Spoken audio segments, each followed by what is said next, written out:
ngasi khombagi lana thauram numitni khombagi loinabi tharikna mapuroibubu kauduna tengthari makhoi babong mapog asimagi nangbu amuk uba phanglaroi dako ai loire punsi ase hinglubagi wahan thok leitre ai leitrabadi nangdi wahorani hairambado nangbu kahorabro ai yaware makhoi babong karigino asonbi aibu huntok piramlaga akan manang hana chaliba aina hana taibang palase thadok jage aibabu karigino nangna tabidana chaliba nangi tharik na teng thajariba ase karigino nangna tabidana chaliba nang kari su tadrabro amuktadi halakhoba makhoi babong thariki macha mamau sing su kappe lekai miyamna asumna wari sanai ta khombodo mahak leibagi iche tharik hojik phawba hinglibani ko natrabadi na hana iche tharik ase leiramdabasu yai adubune mapuroiba mahak leitrabadi iche tharik su hinglaroida makhoi ani se nga ga isinga tai haibani tadana ising iche na nga oi haibani ising kanglaba pukri dabu karamba nga na kayam koine hingluni haibage nungaite ikan hekanna kayada thuna sikribano o nungaite haiduna karibu tawrudoino noi aikhogi laibakta sunongmadi asumtho o haina tamkhrabani asigumba wakhalase khanjinba haunadeda mikup adubu lakani ko haina khanbadane ayam pakhate haiwani ho aduna bu hingligai matam khara sida nusinana leminagadabani adu hairaga ta khombana iche tharukpu kayam luna tawjai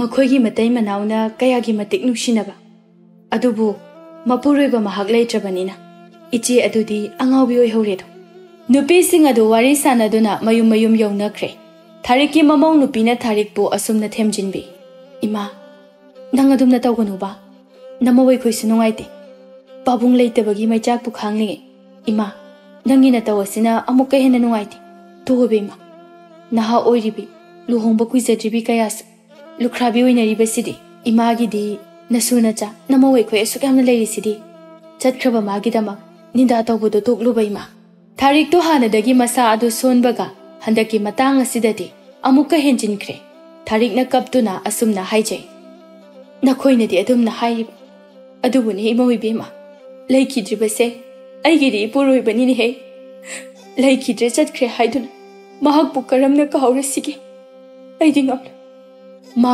aina chahi kaya yamlabas senglaba thamoigi nungsiba adudi ngasi sumut panair adubu mahakti chatkre masi oira maleko taibang khongchat haibado mamau nupi adu nungaitana ima chalo isu singi manakta leibiru chalo ima namawo muglak jage wafam asibo hairamduna mamau nupi adu chatke tharik mapuroibagi phamjaw adubu makhutna nanduna makhoi babu aina asuk yamna wajabase nangnadi kari suram loidako ipuroiba nangna leitrabada yataramba phamjaw asisu ihang hang hore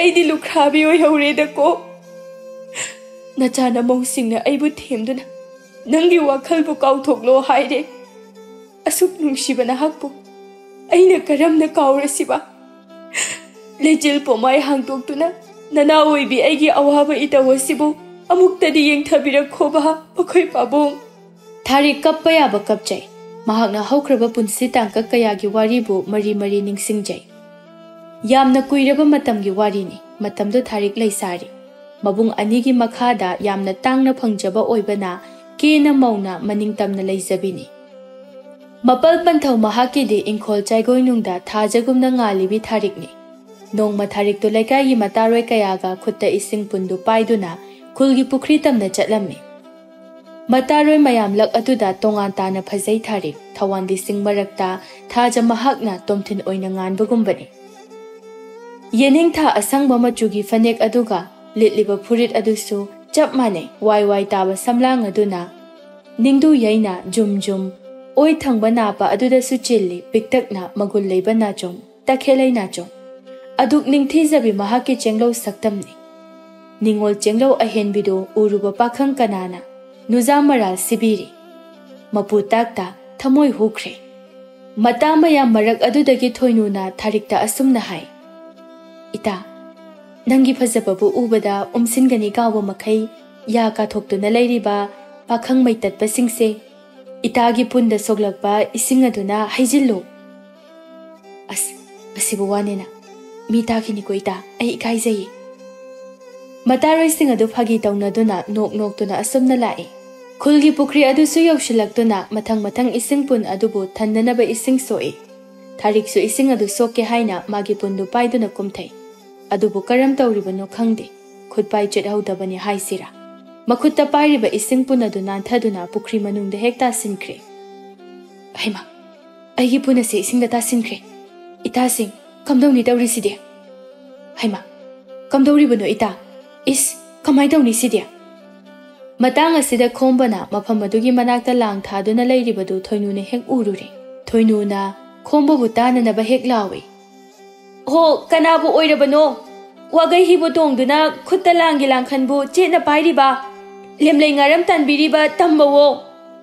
Khombana tumina mabukta khalli. Mahakna kauribasibu aingonda oirabazala. Thoinuna amuksu kawi.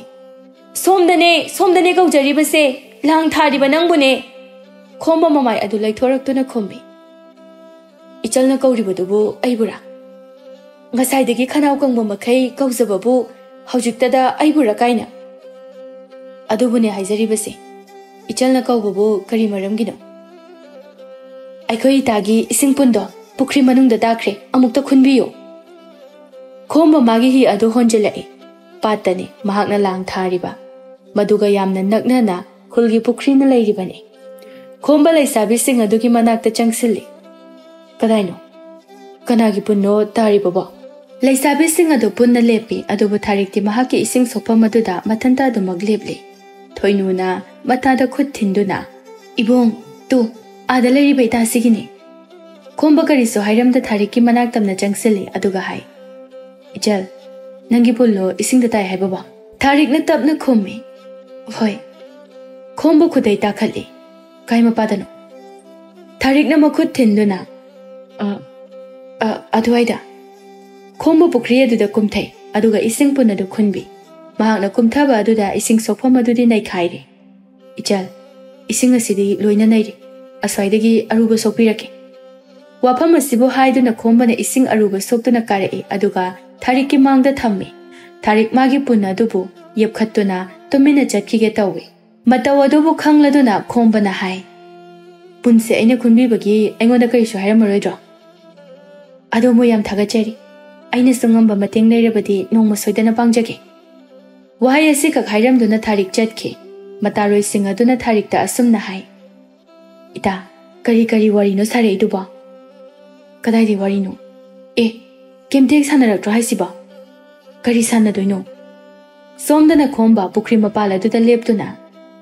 Aise laina di janba jani. Heloigumna phajaba nupi amabu khangawdana hek thengna hali. Phajai haibagi matik onthokna sulem jakhreda. Khomba wakhala du nungaina mayumda halai. Koloi khangjibinuja adugi wakhalda maha wakhal kaya masagade. Mathangi numit aduda su khomba pukri mapala aduda Tharik pulakra haina ngairi. Phana kuina ngairaba matungda ngarangumna laisabi mayam adu sulaklami mayam marak aduda mong hata laklibi Tharik pusu hek ur thoinuna mata sing da hai ita sing yengune ngarangi ita Tharik ki pun khunbiba nupadune hoini ita magi sibu aikhoi ita Tharik bu ngairi bazala Tharik na taning de koita khomba laisabi marak aduda changsinduna ichal sing ising sokpalaba hoi Ngarangi bung na itagi pun khunbibado ibungbo yamna thagachari. Khomba Tharik ta yengduna. Ado nakhoi ita lonthoktabise. Karigumba wari amata sanase haibabu yaroidaba jala. Tharik khumde thoinuna oina phat hai. Yani kaidoga yaroidoino. Khomba nok fet tauna khara hantoktuna lepe. Thoinuna mata Tharik ta hai. Ita kari haibano haibado phathanguro. Tharik tapna Ita, ay taliko. Chatlo, mina kari khandoino. Ngahaktan ni, kuy kita basunate. Tharik tan na khombagi manak nagna laktuna leplaki. Khomba na tapna wafam amabu haudorei. Koloi minglen di khangjade. Mong hadaba siga hairabadi lembi sana kaina karumgadaboi khali Tharik na tapna kariba nangi ming khangje haba aigi ming hoi kari ming kaubuge Tharik tha Tharik phase saksu phase mingsu phase loina phase ado ibungi mingdi aigi budi khomba kawi ado Tharik ai kari gumba mata haige kari wano ngarang nangbu uruga mikup adudagi aise phungaw ngawba haibudu oiri tumlabasu nangbu manglanda uri charabasu pukhamda mami tabagumna ikhong ase thangduna chatlabasu nangi wakalda khali imit asina yengluba mifam khudingda nangbu ugada boidani aise nangona ngawri aigi ngawraba thamoy asibo nangna amukta layengbiyo aigi wase nang yamuna khal ngasige ahingsi makhalaba matungda hayeng asida ai nangbu mafam asida ngairamge wafam asibo hairamduna khombado makha taramdana phajatke Tharikso khombana hairamlibo wahai khara aduna thamoy ado marol lolakpagumna makhutna pairakpa ising pul adubu konduna chenbal khajik lingduna nokfe taujai manakta leplamba lamlanba pakhang mahakna chatkrabadina mataroi sing aduso Thariki manakta lai thoinuna mata Thariki lengjum maduda phat induna kari lai wabu pubo pakhang no khangde itagi thamoibo marol thoalami sibo Tharik ikhang khangna as ita noi sidiba kai hairamino Tharik khombana hairamba wahai khuding mataroi singda tamduna khanghalli thoinuna yade ko mi machadi adudi hayengse nang kharangana thoraktaba yade ita aikhoisu nangmu mafam asida ngairamge asumna hainaduna mataroi singsu ising soktuna hanakhre numit adugi numidang aduni Tharik magi wakhaladu mawon khalli khanghaudana thengnaba pakhang mahaki mamibu thamoinungda takrabagumna saktam mabuta uduna laikre asum tawna ahinga duma mahak khanba yaba khalle mathangi numit aduda Tharik makutta ising pul adu paiduna ising sokpham tamna lagle haina khibagi matung inna mahak kanaso hauramba tawde adubu mahakna mafam adubu yorakpa matamdadi mataroi kanaso lairamdre Tharikna akoiba aduda koyeng yengi ita singdemta laitena makhoi gi sibai ngonda sanariba jala nungaini ba moi asi khanduna mamai du satlai thorakpada khombana manak nakna leptuna mabu yengnamliba aduga hek mi jane Tharik ikaina mamai adu lukthaki khombana nangbula ko ngaibada aidi thawai tharamdori ngarangaina haibado nangbu kari khalage Tharik kari sukhumde adumak tumina laisile khombana wafamda nangna yaningdi sira handangmuki wafam masida Tharikna tapna khummi ngasi phawba ibung ani amadi pabungna yadaba thabak amata aina tawraktri wafam asibo aina makhoida hudokpusu ngamde nangna ibu thamoi singna nungsibirabadi yumda ahal hana thabirao aikhoi pabungda aibu mamo oirage haina haiba lakhanbiyo wafam asida pabungna soidana aigi apamba hangdakani aina su yare haina pakhumpige Thariki wafam asida khombasu hairibadu maktawrage haina leble phare aina khoida ahal soidana tharage numit kharanigi matongni Thariki yumda khombagi ahal tharakle Thariki wa amasu tare imung anina yanare mapa ibungogi amata yaujabi machani mabung singiso amata yaujabi machalni matam khara laijaki haibagi jahi khara haina singnaduna laire khombaga Tharika nongma mafam amada unaduna wari kaya sanai patpal amadani phamlibadu Tharik iyayadu satliba tharo thambal sing aduda yengduna tharo thambal singse yam phajai ko phajai nang masibu pambra aidi mahausadagi tharo thambal singse yam pamjai khombana Tharik pu yengduna aidi Tharik thana hena pamjai Tharik ikaina mamaya du lukthaduna leijai khombana nangna pamlabadi tharo thambal se aina hekpigi isingse iten thelamgani wafam asibo haiduna khombana ising aduda fatkumthai iten thelamgada boiningduna kumtharubani adubu mahakhang putputhaki phana yamna luramle ising adu khombagi matawaduda Tharikti lekang aduda famduna thawaidana nokli Tharikna nokpada uraga khombasu noi khomba ising aduna phana irep luba oirabasu kumtharuraba kaurabanina tharo thambal saliba mafam adu tamna iroiduna Tharikki damak hekpiduna purai aduga Tharik tapi se tharo thambal pami haibadaine Tharik Tharo thambal adubu lauduna khoidane yengi masa pombo pumcho chotleba khombada su yengi aduga hai aina pamje haidunabu iroiduna hekluriba wafam asida khombana khommi nangnabu pamje hairabadi irel pungi irolno lekha aduda tab posak amubu pame hairabaso madubu aina iruptuna thigani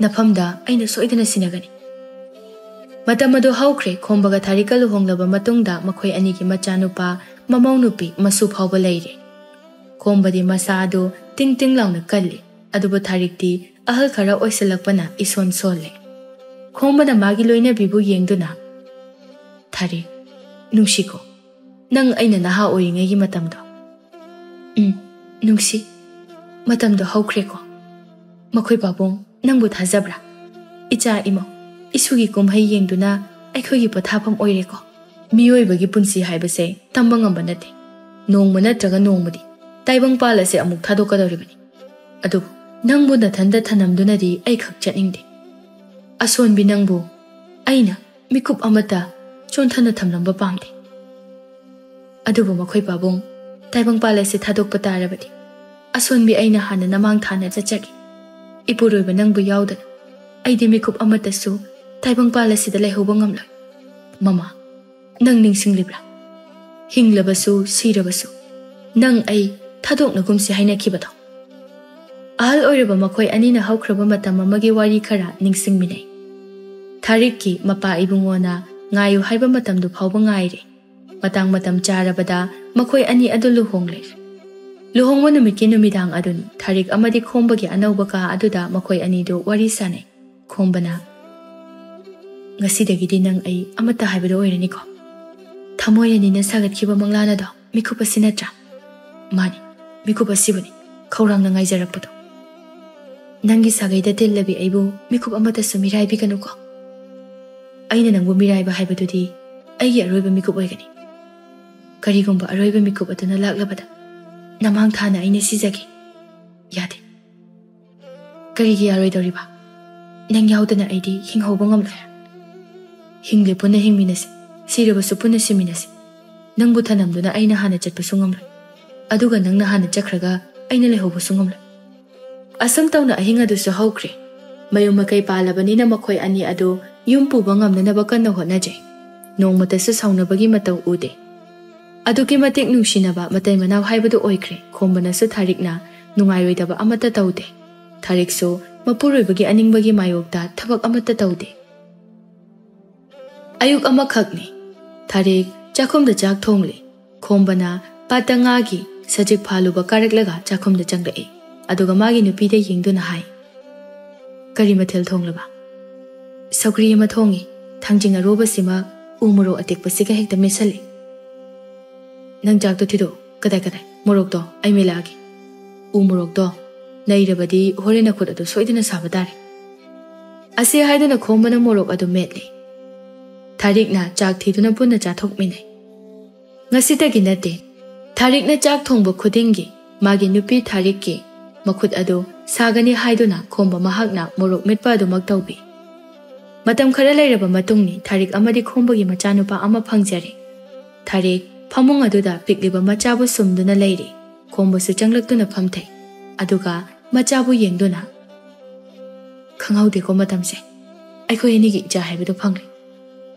nangbu thajabra aikhoi ani se mama mapa haibedo oirabani oi hojikti ichagi nungsiba matawu yengjaduna aikhoi ani gi phothapam oirani ko hayeng ichagi imau kaido phangduna isu kaido tampaga sida pamgadawribani ko wafam asida khombana noktuna yarida nangi tampakta pamlibase aikhoi ani gi ihan hana phangjaba ichani mahak mirol taje ibani yamna ha oiri ko wakhaldo isu pamba yokre tharikna sanoktuna khommi khangde wakhalse jaja jam khali imau isu kaido khangu hekta uninglakpagi wani wafam asibu haiduna matai manaw aniru thamoi pena nokminai asumna haukraba wari adu ningsingje masunupi thoibina mapu mapok anigi manakta chelaklami pupu buba noi ni kai wai sanaino kombaga tharikana wakhal tarakpada nungsirabi masunupina mitmangda chenna chongna sanajari padu ure ꯅꯤꯡꯁꯤꯡꯂꯨꯔꯤꯕ ꯋꯥꯈꯜ ꯑꯗꯨꯒ ꯃꯤꯠꯃꯥꯡꯗ ꯎꯔꯤꯕ ꯃꯁꯨ ꯅꯨꯄꯤ ꯑꯗꯨꯒꯤ ꯀꯨꯝꯍꯩꯕꯨ ꯌꯦꯡꯖꯗꯨꯅ ꯃꯇꯩ ꯃꯅꯥꯎ ꯑꯅꯤ ꯑꯗꯨ ꯌꯦꯡꯅꯗꯨꯅ ꯅꯣꯛꯃꯤꯟꯅꯩ꯫ ꯊꯥꯔꯤꯛꯅ "ꯃꯈꯣꯏ ꯄꯥꯕꯨꯡ, ꯍꯧꯖꯤꯛꯇꯤ ꯑꯩꯈꯣꯏ ꯑꯅꯤꯒꯤ ꯏꯁꯨ ꯊꯣꯏꯕꯤꯅ ꯅꯪ ꯑꯩꯒꯤ ꯃꯤꯠꯀꯤ ꯃꯅꯤ ꯑꯣꯏꯔꯦꯀꯣ꯫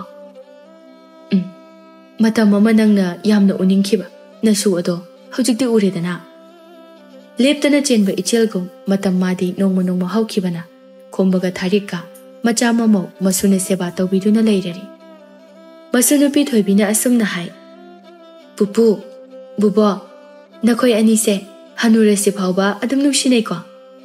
ꯈꯣꯝꯕꯅ ꯅꯣꯛꯇꯨꯅ, "ꯏꯍꯦ, ꯀꯅꯥꯅ ꯍꯥꯏꯔꯤꯕ? ꯑꯗꯨꯕꯨꯔꯣ ꯑꯩꯈꯣꯏ ꯏꯃꯥꯅ." ꯋꯥꯐꯝ ꯑꯁꯤꯗ ꯈꯣꯝꯕ ꯅꯣꯛꯇꯨꯅ ꯃꯥꯒꯤ ꯅꯨꯄꯤꯗ ꯌꯦꯡꯖꯩ꯫ ꯊꯥꯔꯤꯛꯅ ꯃꯁꯨ ꯅꯨꯄꯤꯗ ꯑꯁꯨꯝꯅ ꯍꯪꯉꯤ, "ꯏꯃꯥꯅ ꯀꯔꯤ ꯀꯔꯤ ꯍꯥꯏꯔꯤꯅꯣꯅꯦ?" "ꯑꯗꯨꯕꯨꯔꯣ ꯕꯨꯕꯣꯛ, ꯑꯩꯈꯣꯏ ꯏꯃꯥꯅ ꯄꯥꯕꯒ ꯁꯥꯎꯅꯕꯗ ꯏꯃꯥꯅ ꯍꯥꯏꯔꯤꯕ ꯄꯥꯕꯨꯡꯒ ꯏꯃꯥꯒꯗꯤ ꯅꯣꯡꯃꯇ ꯁꯥꯎꯅꯗꯦ ꯍꯥꯏꯔꯤꯕ." "ꯁꯥꯎꯅꯗꯦ꯫ ꯑꯗꯣ ꯕꯨꯕꯣꯛ, ꯄꯨꯄꯨꯒ ꯅꯪꯒ ꯑꯃꯨꯛ ꯐꯥꯎꯕ ꯁꯥꯎꯅꯗꯕ꯭ꯔꯥ? ꯁꯥꯎꯅꯕ ꯅꯨꯃꯤꯠ ꯑꯃꯠꯇ ꯌꯥꯎꯈꯤꯗꯕ꯭ꯔꯥ?" ꯈꯣꯝꯕꯅ "ꯁꯥꯎꯅꯕꯗꯤ ꯌꯥꯎꯈꯤꯗꯦ, ꯑꯗꯨꯕꯨꯅꯦ ꯁꯨꯊꯣꯏꯕꯤ, ꯅꯕꯣꯛꯅ ꯁꯥꯎꯈꯤꯕ ꯅꯨꯃꯤꯠ ꯑꯃꯗꯤ ꯌꯥꯎꯈꯤ, ꯌꯥꯝꯅ ꯁꯥꯊꯤꯅ ꯁꯥꯎꯈꯤꯕ ꯅꯨꯃꯤꯠ ꯑꯃ꯫ ꯃꯗꯨꯗ ꯅꯕꯣꯛꯅ ꯁꯥꯎꯗꯨꯅꯅꯦ ꯃꯄꯥꯝꯗ ꯆꯠꯈ꯭ꯔꯤꯕꯅꯤ꯫ ꯄꯨꯄꯨ ꯅꯨꯡꯁꯤꯕꯒꯤ ꯅꯕꯣꯛꯁꯦ ꯑꯃꯨꯛ ꯀꯧꯗꯨꯅ ꯂꯩꯃꯤꯟꯅꯔꯤꯕꯅꯤꯅꯦ." ꯊꯥꯔꯤꯛ ꯃꯄꯨꯔꯣꯏꯕꯗ ꯌꯦꯡꯗꯨꯅ, "ꯑꯉꯥꯡ ꯃꯃꯥꯡ ꯑꯁꯤꯗ ꯏꯉꯥꯎ ꯉꯥꯎꯁꯤꯟꯅꯔꯗꯅ ꯍꯅꯨꯊꯪꯁꯤꯗ ꯅꯪꯅ ꯀꯧꯕ ꯂꯥꯛꯄꯁꯨ ꯅꯠꯇꯅ ꯏꯔꯅꯥꯏ ꯏꯈꯣꯡꯅ ꯊꯣꯡꯅ ꯂꯥꯛꯆꯕꯅꯤꯀꯣ ꯍꯅꯨꯕꯥ." ꯊꯣꯏꯕꯤꯅ "ꯄꯨꯄꯨ, ꯋꯥꯔꯤꯗꯣ ꯂꯤꯌꯣ, ꯑꯩ ꯌꯥꯝ ꯇꯥꯅꯤꯡꯉꯦꯕ, ꯑꯩꯈꯣই ꯕꯨꯕꯣꯛꯁꯦ ꯌꯥꯝ ꯀꯦꯕ꯭ꯔꯣ?" ꯃꯁꯤꯗ ꯊꯥꯔꯤꯛꯅ ꯅꯣꯛꯇꯨꯅ, "ꯍꯪꯉꯨ ꯍꯪꯉꯨ, ꯅꯈꯣꯏ ꯅꯄꯨꯗꯅꯦ ꯂꯣꯏꯅ ꯍꯪꯉꯨ." "ꯄꯨꯄꯨ, ꯕꯨꯕꯣꯛꯁꯦ ꯀꯦꯕ꯭ꯔꯕ?" "ꯀꯦꯕ ꯍꯥꯏꯕꯕꯨꯅꯦ, ꯆꯥꯛ ꯐꯥꯎꯕ ꯑꯩꯅ ꯏꯟꯕꯤꯕ ꯅꯨꯃꯤꯠ ꯌꯥꯎꯔꯤꯕꯅꯤꯗ ꯏꯁꯨ ꯊꯣꯏꯕꯤ." ꯃꯁꯨ ꯊꯣꯏꯕꯤꯗꯨ ꯅꯣꯛꯇꯨꯅ, "ꯑꯁ, ꯑꯩꯈꯣꯏ ꯄꯨꯄꯨꯒ ꯕꯨꯕꯣꯛꯀꯁꯤꯗꯤ ꯏꯃꯥꯅ ꯍꯥꯏꯕ ꯆꯨꯝꯃꯤ, ꯏꯀꯥꯏꯖꯩꯗ." ꯊꯥꯔꯤꯛꯅ, "ꯃꯁꯤꯒꯤ ꯑꯉꯥꯡꯁꯤꯗꯤꯕ ꯐꯔꯦꯅꯤ ꯍꯅꯨꯕ ꯅꯪꯁꯨ." "ꯃꯁꯤꯕꯨ ꯀꯩꯗꯧꯋꯦ ꯍꯥꯏꯒꯦꯅꯦ ꯍꯅꯨꯕꯤ? ꯑꯗꯣ ꯄꯨꯄꯨ, ꯕꯨꯕꯣꯛꯅ ꯃꯄꯥꯝꯗ ꯆꯠꯄꯒꯤ ꯋꯥꯔꯤꯗꯣ ꯂꯤꯔꯛꯑꯣꯕ." "ꯄꯨꯄꯨꯅ ꯂꯤꯊꯣꯛꯀꯦ." ꯈꯣꯝꯕ ꯃꯁꯨ ꯅꯨꯄꯤꯗ ꯋꯥꯔꯤ ꯂꯤꯔꯛꯏ꯫ ꯃꯇꯝꯗꯣ ꯊꯥꯔꯤꯛ ꯑꯃꯗꯤ ꯈꯣꯝꯕꯒꯤ ꯃꯆꯥꯅꯨꯄꯥ ꯑꯍꯜ ꯑꯁꯤꯅ ꯂꯝ ꯌꯥꯝꯅ ꯍꯦꯟꯕ ꯃꯇꯥꯡ ꯑꯃꯅꯤ꯫ ꯑꯉꯥꯡ ꯑꯗꯨꯕꯨ ꯁꯦꯟꯅꯕꯗ ꯊꯥꯔꯤꯛꯇꯤ ꯋꯥꯕꯅ ꯂꯣꯏꯔꯦ꯫ ꯅꯣꯡꯃꯁꯨ ꯊꯥꯔꯤꯛꯅ ꯄꯣꯂꯥꯡꯈꯣꯛꯇ ꯐꯧꯔꯤꯕ ꯐꯤ ꯑꯗꯨ ꯂꯧꯁꯤꯟꯗꯨꯅ ꯊꯝꯂꯨꯔꯕ ꯃꯇꯨꯡꯗ ꯃꯆꯥꯅꯨꯄꯥꯕꯨ ꯑꯃꯨꯛ ꯌꯦꯡꯕ ꯊꯣꯔꯛꯏ꯫ ꯑꯗꯨꯕꯨ ꯃꯍꯥꯛꯀꯤ ꯃꯆꯥꯅꯨꯄꯥ ꯑꯗꯨ ꯂꯩꯈꯣꯝ ꯁꯥꯟꯅꯗꯨꯅ ꯂꯩꯔꯝꯃꯤ꯫ ꯃꯗꯨꯕꯨ ꯎꯕꯗ ꯊꯥꯔꯤꯛ ꯁꯥꯎꯅꯤꯡꯂꯦ꯫ ꯃꯆꯤꯜ ꯑꯗꯨꯗ ꯑꯁꯨꯝꯅ ꯍꯥꯏ, "ꯃꯁꯤꯒꯤ ꯑꯉꯥꯡ ꯑꯁꯤꯕꯨ ꯑꯩꯕꯨ ꯀꯃꯥꯏ ꯉꯥꯡꯅꯗꯣꯏꯅꯣꯕ? ꯏꯔꯨ ꯂꯨꯕ ꯂꯣꯏꯕꯗ ꯉꯥꯏꯔꯤ, ꯂꯩꯈꯣꯝ ꯑꯁꯤ ꯑꯃꯨꯛ ꯁꯥꯟꯅꯗꯨꯅ ꯂꯩꯔꯝꯃꯦꯕ꯫ ꯃꯥꯕꯨ ꯁꯦꯟꯅꯕꯗ ꯑꯩꯁꯦ ꯋꯥꯕꯅ ꯂꯣꯏꯔꯕꯅꯦꯕ꯫ ꯅꯪꯗꯗꯤꯀꯣ ꯑꯩꯅ ꯉꯁꯤ ꯐꯨꯗꯅ ꯇꯣꯛꯂꯣꯏꯕ ꯅꯪ." ꯑꯁꯤ ꯍꯥꯏꯗꯨꯅ ꯆꯪꯁꯤꯟꯗꯨꯅ ꯂꯩꯈꯣꯝ ꯁꯥꯟꯅꯗꯨꯅ ꯂꯩꯔꯤꯕ ꯃꯆꯥꯕꯨ ꯈꯨꯕꯥꯛꯅ ꯑꯃꯨꯛꯇꯪ ꯊꯥꯗꯨꯅ, "ꯅꯪ ꯑꯩꯅ ꯐꯠꯇꯕꯁꯦ ꯁꯥꯟꯅꯧ ꯍꯥꯏꯕ꯭ꯔꯕ? ꯂꯝ ꯑꯁꯨꯛ ꯌꯥꯝꯅ ꯍꯦꯟꯕ ꯑꯉꯥꯡ ꯑꯁꯤꯕꯨ ꯀꯔꯤꯅꯣꯕ ꯁꯤꯕꯣ?" ꯑꯉꯥꯡ ꯑꯗꯨ ꯋꯥ ꯀꯞꯄꯦ꯫ ꯃꯇꯥꯡ ꯑꯁꯤꯗ ꯈꯣꯝꯕꯅ ꯊꯣꯔꯛꯇꯨꯅ, "ꯍꯩ ꯊꯥꯔꯤꯛ, ꯀꯔꯤꯒꯤꯅꯣ ꯅꯪꯅ ꯑꯉꯥꯡ ꯐꯨꯕꯤꯔꯤꯕꯗꯤ? ꯃꯁꯤꯒꯤ ꯑꯉꯥꯡꯁꯦ ꯂꯝ ꯌꯥꯝꯅ ꯍꯦꯜꯂꯤ, ꯂꯝ ꯍꯦꯟꯕꯒꯤ ꯐꯨꯔꯤꯕꯅꯤ." ꯋꯥꯐꯝ ꯑꯁꯤꯗ ꯈꯣꯝꯕꯅ, "ꯍꯩ, ꯑꯗꯨꯕꯨ ꯑꯉꯥꯡ ꯑꯁꯤꯅ ꯀꯔꯤꯕꯨ ꯈꯪꯗꯣꯏꯅꯣ? ꯀꯔꯤꯒꯤ ꯈꯪꯗꯕꯅꯣ? ꯉꯁꯥꯏꯅ ꯑꯩꯅ ꯏꯔꯨꯖꯕꯤꯔꯤꯕꯅꯤ. ꯃꯁꯤꯒꯤ ꯑꯉꯥꯡꯁꯤꯗ ꯐꯨꯔꯒ ꯑꯩ ꯄꯦꯜꯂꯗꯕꯅꯤ." ꯑꯁꯤ ꯍꯥꯏꯗꯨꯅ ꯑꯃꯨꯛꯀꯁꯨ ꯃꯈꯨꯠ ꯑꯗꯨꯅ ꯐꯨꯔꯛꯏ꯫ ꯈꯣꯝꯕ ꯃꯆꯥꯕꯨ ꯄꯝꯈꯠꯇꯨꯅ, "ꯍꯩ, ꯑꯉꯥꯡꯗ ꯐꯨꯕꯤꯅꯨ ꯍꯥꯏꯔꯃꯛꯇꯗ ꯃꯁꯤꯒꯤ ꯅꯨꯄꯤꯁꯤ, ꯅꯪꯁꯨ ꯅꯨꯡꯉꯥꯏꯕ꯭ꯔꯥ ꯌꯦꯡꯉꯨ ꯅꯪꯁꯨ." ꯑꯁꯤ ꯍꯥꯏꯗꯨꯅ ꯊꯥꯔꯤꯛꯀꯤ ꯅꯤꯡꯖꯣꯟ ꯃꯄꯥ ꯑꯗꯨꯗ ꯇꯞꯂꯞꯅ ꯊꯥꯔꯛꯏ꯫ "ꯅꯥꯁꯅꯨ ꯍꯥꯏꯅ ꯇꯧꯕ ꯅꯠꯇꯦ, ꯂꯛꯅꯖꯕꯅꯤ." ꯑꯗꯨꯕꯨ ꯅꯣꯡꯃꯇ ꯑꯁꯨꯝꯅ ꯇꯧꯗꯕ ꯃꯄꯨꯔꯣꯏꯕꯒꯤ ꯃꯇꯧ ꯑꯁꯤꯗ ꯊꯥꯔꯤꯛꯇꯤ ꯃꯄꯤ ꯇꯥꯔꯛꯂꯤ꯫ ꯈꯣꯝꯕꯅ, "ꯈꯪꯕ꯭ꯔꯥ, ꯑꯉꯥꯡꯗ ꯐꯨꯔꯗꯤ ꯑꯗꯨꯅꯤ." "ꯑꯣ, ꯑꯉꯥꯡ ꯑꯁꯤꯅ ꯑꯩꯕꯨ ꯋꯥꯍꯜꯂꯤꯕꯁꯤꯗꯤ ꯈꯪꯕꯤꯗꯦ. ꯑꯩꯉꯣꯟꯗ ꯑꯣꯏꯅ ꯂꯣꯏꯅ ꯇꯥꯏꯅꯔꯒ ꯑꯩꯕꯨ ꯐꯨꯕ ꯅꯠꯇ꯭ꯔꯣ? ꯑꯗꯨ ꯑꯣꯏꯔꯗꯤ ꯑꯩ ꯏꯄꯥꯝꯗ ꯆꯠꯈ꯭ꯔꯅꯤ ꯍꯥꯏꯁꯤꯅꯤ." ꯑꯁꯤ ꯍꯥꯏꯗꯨꯅ ꯊꯥꯔꯤꯛ ꯃꯄꯥꯝꯗ ꯆꯠꯈ꯭ꯔꯦ꯫ ꯈꯣꯝꯕꯗꯤ ꯃꯉꯣꯟꯗ ꯋꯥꯔꯧꯈ꯭ꯔꯦ ꯈꯟꯗꯨꯅ ꯅꯨꯡꯉꯥꯏꯖꯗꯦ꯫ ꯊꯥꯔꯤꯛ ꯃꯄꯥꯝ ꯌꯧꯔꯦ꯫ ꯁꯥꯎꯔꯤꯕꯅꯤ ꯍꯥꯏꯗꯨꯅ ꯂꯥꯛꯂꯤꯕꯗꯨ ꯃꯊꯟꯇ ꯑꯃꯨꯛ ꯋꯥꯈꯜ ꯈꯟꯊꯖꯕꯗ ꯁꯥꯎꯐꯝ ꯊꯣꯛꯇꯦ ꯍꯥꯏꯕꯗꯤ ꯈꯜꯂꯤ꯫ ꯈꯣꯝꯕꯒꯤ ꯃꯑꯣꯡ ꯃꯇꯧ ꯆꯞ ꯆꯥꯅ ꯈꯪꯕ ꯃꯄꯥꯝꯒꯤ ꯃꯤꯁꯤꯡꯅꯤ꯫ ꯅꯨꯃꯤꯠ ꯇꯥꯗ꯭ꯔꯤꯉꯩꯗ ꯊꯥꯔꯤꯛꯄꯨ ꯊꯤꯟꯕꯤꯔꯛꯇꯨꯅ ꯁꯥꯎꯅꯒꯅꯨ ꯍꯥꯏꯔꯝꯗꯨꯅ ꯍꯟꯈ꯭ꯔꯦ꯫ ꯊꯥꯔꯤꯛ ꯃꯄꯥꯝꯗ ꯆꯠꯂꯨꯔꯦ ꯁꯨꯊꯣꯛ꯫ ꯑꯃꯨꯛ ꯍꯜꯂꯛꯄ ꯑꯗꯨꯗ ꯃꯥ ꯏꯀꯥꯏꯔꯦ꯫ ꯀꯥ ꯃꯅꯨꯡ ꯑꯗꯨꯗ ꯇꯨꯃꯤꯟꯅ ꯐꯝꯃꯤ꯫ ꯈꯣꯝꯕ ꯃꯆꯥꯅꯨꯄꯥ ꯑꯗꯨꯕꯨ ꯄꯝꯕꯤꯗꯨꯅ ꯃꯥꯁꯨ ꯀꯥ ꯑꯗꯨꯗ ꯆꯪꯂꯛꯏ꯫ ꯑꯗꯨꯒ ꯇꯞꯅ ꯃꯥꯒꯤ ꯅꯨꯄꯤꯗ ꯍꯥꯏ, "ꯁꯥꯎꯕ ꯐꯔꯕꯣ? Tarik ikaina. Saude. Saudraga karige. Tarik khumde. Khomana makha amuk tai. Aina nungsi kupu puraga nangna sauraga chakibada. Aina nungairamgani haina khanbra. Nangna mikup amatang oirabasu aibu thadoktuna chatkibada. Aina kayam wai haiba nang khangbra. Tarik mana taururiba aduga mapuroibagi wafam asiga mabukning adu nungsirai. Ai lale. Ai amu hana chalarui. Nangbu thadoktuna ai mikup amata chalarui. Wariduna loirakpada Tarik mapi ira chelami. Madubu uraduna masu thoibina hai. Bubo kapke toisi kaigino. Kapte. Nungsibanida matamdo. Numit kharani haujinkre. Tarik na pet nabagi mahausani. Mapuroiba khombana magi nupina naduna lairabada manaktagi sugen hentoktana seba adumak tawjabani. Aduba handaki matang asida khanghaudana masa ikan kanba khombana oina naraklami. Numit kharani asida yamna thuna khombadu sonjilagle. Yatariba phamjawadudagi ma hentokpa ngamde. Mapuroibagi kairaba matawadubu yengbada Tarikti thamoi kaire. Mapuroibagi manak aduda phamduna mahak lona kapje. Makhud aduna champut khara mapuroibada inbi. Makhoi babong se champut se khara chasin si se. Khomba magi machin aduna karigumba amatadi chaningba phaude adubu mahak Tarikna inba asidi charoi haiba ngamdaduna khajiktang chari. Magi loina bigi wajaba matawaduda na aduna lairiba khombana hena wajai. Machin adudagi sutapna hai. Tarik ai leitrabadi nangdi yamna wahaurani ko. Makhoi babong karino haibiribuduba. Makhoi babong kaisu tauroi. Ai kaisu tauroida. Khomba mabukning aduda asumna khali. Ai ase karisu kuigadaba manjene he Tarik. Khomba ge anabudo asum henjalagle. Khomba wangangba thokidre. Magi loina bi Tarikna kauba phauba khumbang amdana laire. Tarik mapuroibagi manak aduda famduna kapli. Makhoi babong nangbu yamna warabro. Matang asida mamau nupina changlaktuna. Ima chak khitang chathoknaba tawbiru. Kuire imana chak chadaba. Ima charoi. Napana chak maru ama mayada chadana lairaga. Aina karamna charugani. Chalo. Isu thobidu chak lamamani. Mabu pijabiruro. Mamau nupido upai leitana thokre. Mahaki loina bi Tarikna haikiba wafam aduda khomba wangang thokpadi ngamjada. Mapi adu sintharai. Thamoi adu su wajare. Mabukning adudana asumna haije. Aigidama khanbada nang yam ware ko Tarik. Asuk nungsibi nangbu nathanta thamramduna. Aina karamna chasigi. Adubu chattabadi yaroi tawri. Aina leitraba matungda nangna karamna leihauba. Nangidama khanbada aise singamdana sirani ko. Ase khanduna khomba magi loina bibu yamna chakna yengjaduna mapi adu sinthari. Makhoi babong karigi kaplibano se nangbu aina kapada kapchet bini haikibadaini. Nangsu kapchet ba olabro. Khomba wakhalda khanjai. Nangidama khanbada ai kapoi haiba ngamdeni mama. Igi ichelna taptharabasu. Samba pangalna mayeng tarabasu. Chahi asina masing thingamdana yamlabasu. Thamoi asina asuk yamna nungsikhibi nangbudi. Aina khak thadokningdene mama. Nungsidako Tarik nangse. Pamuidako nangga loina duna lairiba mikup ase loikhigadra haiduna. Khomba manakta lairiba Tarikbu manaktagi lapna chatkino haibagom makhut adubu chetna paisinjarai. Makhoi babong khomba sor honbada waragle. Mahaki aroiba misna aduna uisenjringaida magi nungsibi Tarikbu mitpham hongda yengduna mapi adu sinthari. Mahak wahai amata ngangthokpadi ngamde. Tarik haina amuktangni nungsina kaujaningbani adubu ngamde. Makhoi babong se kapkanuba ai leiriye nanakta. Nangi Tarik leiriye. Makhoi babong nang kaisu tawroiye.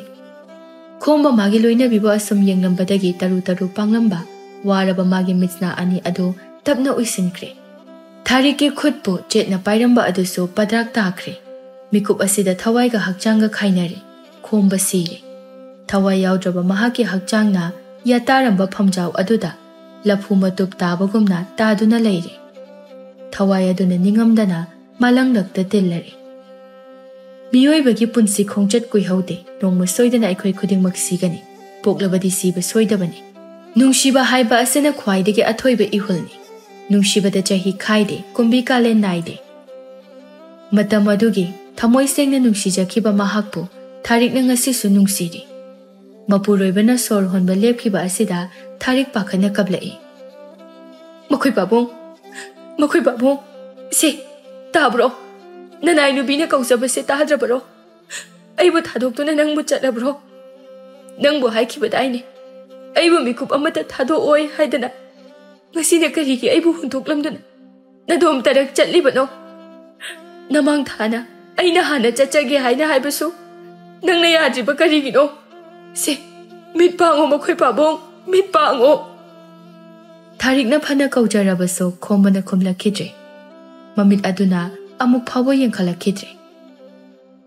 Makhoi babong nang aibu karisu nungsidrabaro nangbo haikhiba daine asonbi aina leihorabadi wagani haidana aidi yamna wagadawre ko nang jakhiba yaroi mitpango makhoi babong sirabasu punna seminase haina khiba wafam adubu nangna kauthokliba karigino asuk yamna amamba lambi asida aidi nangna chatkhiba lambi bu thiduna khongolirakpasu hairoye kujeng ase paloinana aibusu pubiro makhoi babong aibusu pubiro.